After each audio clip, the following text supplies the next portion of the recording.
உண்மை முழுமையான விடுதலையை தரும்.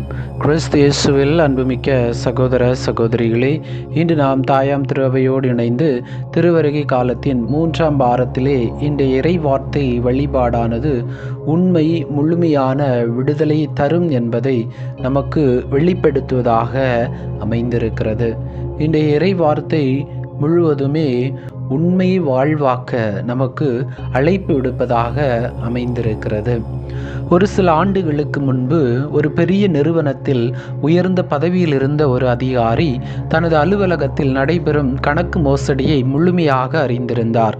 அந்த மோசடியை வெளிச்சத்திற்கு கொண்டு வந்தால் தனது பதவி போய்விடும், குடும்பத்தின் பாதுகாப்பு கேள்விக்குறியாகும், சமூகத்தில் அவமானம் ஏற்படும் என்பதை அறிந்த அவர் உண்மையை பல நாட்கள் மறைத்து வாழ்ந்து வந்தார். பல மாதங்கள் அவர் மௌனமாக இருந்தார். ஆனால் அந்த மௌனம் அவரது மனசாட்சியை தொடர்ந்து குத்தியது. இறுதியில் அவர் உண்மையை ஒப்புக்கொண்டு அதிகாரிகளிடம் தெரிவித்தார். அவர் பதவியை இழந்தார், கடினமான நாட்களையும் சந்தித்தார், பல துன்பங்களையும், குடும்பத்திலும் உறவிலும் ஒரு சில விரிசல்கள் ஏற்பட்டது. ஆனால் பல ஆண்டுகள் கழித்து அவர் சொன்ன வார்த்தை இது: உண்மையை மறைத்த காலத்தில் நான் வசதியாக இருந்தேன், எல்லா விதமான சொத்து செல்வம் எல்லாம் இருந்தது, ஆனால் உள்ளத்தில் அமைதி இல்லாமல் இருந்தேன். அதே வேளையில் உண்மையை சொன்னபோது கஷ்டம் வந்தது, ஆனால் என்னுடைய உள்ளத்திலே நான் நிம்மதியாக இருந்தேன் என்று கூறினார். இதைத்தான் இன்றைய நற்செய்தி வாசகத்திலும் ஆண்டவர் இயேசு கிறிஸ்து மறைநூல் அறிஞர்களும் மக்கள் மூப்பர்களும் இயேசுவை பார்த்து, நீ எந்த அதிகாரத்தால் இவற்றை செய்கிறாய் என்று இயேசுவை கேள்வி கேட்டு சிக்கலிலே அவரை தள்ள வேண்டும். ஏனென்று சொன்னால் இயேசு உண்மையிலேயே உண்மையை எடுத்துரைக்க வந்தவர், உலக மக்களுக்கு நல்லது செய்ய வந்தவர் என்பதை அவர்கள் அறிந்திருந்தும் அந்த உண்மையை அவர்களால் ஏற்றுக்கொள்ள முடியவில்லை. அதற்கு மிக முக்கிய காரணம், அவர்கள் தங்களுடைய அதிகாரம் தங்களை விட்டு போய்விடும் என்று பயந்தார்கள். தங்கள் தவறுகளை ஏற்றுக்கொள்ள வேண்டும், ஒப்புக்கொள்ள வேண்டும் என்று பயந்தார்கள்.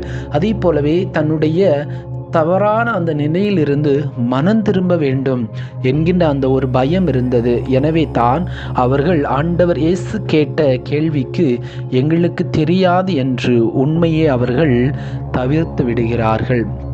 அதே போலத்தான் இன்றைக்கு மனிதன் எந்தெந்த காரணங்களால் எல்லாம் உண்மையை சொல்ல அவன் தயங்குகிறான் என்று பார்க்கின்ற பொழுது, முதலாவதாக மனிதனிடம் இருக்கக்கூடிய ஒரு பயம்.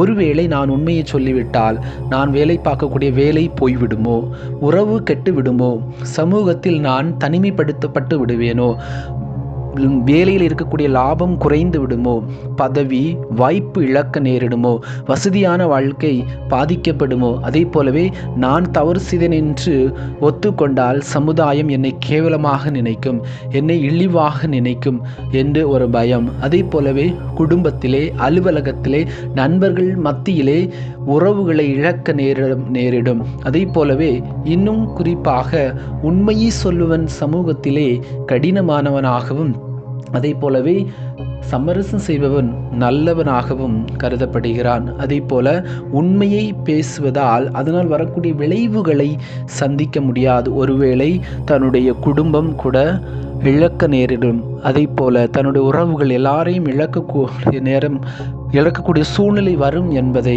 அறிந்து மனிதன் உண்மையை பேசாமல் இருக்கிறான். ஆம், கிறிஸ்து இயேசுவில் அன்புமிக்க சகோதர சகோதரிகளே, ஆண்டவர் இயேசு கிறிஸ்து உண்மைக்காக தன்னுடைய வாழ்வை முழுவதும் அர்ப்பணிக்க வந்தார். அந்த உண்மை, அன்பு, இரக்கம், மன்னிப்பு போன்றவற்றை வாழ்வாக்க வேண்டும். உண்மையை தன்னுடைய வாழ்க்கையிலே வாழ்வாக்க வேண்டும் என்பதை வாழ்வாக்கத்தான் இந்த மண்ணுலகிற்கு வந்தார். அதற்கு அவருக்கு கிடைத்த பரிசு, உண்மையை பேசினதால் அவருக்கு கிடைத்த பரிசு மரண தண்டனை. அதே போலத்தான் நாமும் அன்றாட வாழ்க்கையிலே உண்மையை பேசுகின்ற பொழுது பலவிதமான துன்பங்கள், போராட்டங்கள், வேதனைகள், கஷ்டங்கள், வலிகள், இழப்புகளை சந்திக்க நேரிடும். ஆனால் அந்த உண்மைத்தான் என்ன செய்யும்? இறுதியில் உங்களை விடுவிக்கும். எப்படி அந்த கதையிலே அந்த அதிகாரி தொடக்கத்திலே உண்மையை பேசாமல் இருக்கின்ற பொழுது அவருடைய மனசாட்சி குத்தி கொண்டே இருந்தது. ஆனால் எப்பொழுது உண்மையை பேசினாரோ அவருடைய உள்ளம் முழுமையான சுதந்திரம் அடைந்தது.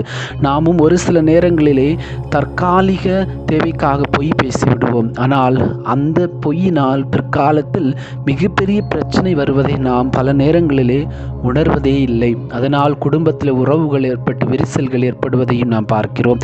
எனவே இந்த நாளிலே சிறப்பாக யோவான் நற்செய்தியிலே சொல்லப்படுவதைப் போல உண்மை உங்களை விடுவிக்கும். எனவே எல்லா சூழ்நிலையிலும் உண்மையான வாழ்வு வாழ இறைவன் நம் ஒவ்வொருவருக்கும் அழைப்பு விடுக்கிறார். அந்த உண்மை நமக்கு முழுமையான விடுதலையை தரும். எனவே இந்த கிறிஸ்து பிறப்பு விழாவிற்காக தயாரிக்கக்கூடிய இந்த வேளையிலே நாம் உண்மையோடும் நீதியோடும் நேர்மையோடும் ஆண்டவர் இயேசுனுடைய பிறப்புக்காக நம்மளை தயாரிக்க தேவையான அருள் வேண்டி இறைவனை நோக்கி மன்றாடுவோம். எல்லாமல்ல இறைவன் தந்தை மகன் தூய ஆவி உங்களை நிறைவாக ஆசீர்வதிப்பாராக.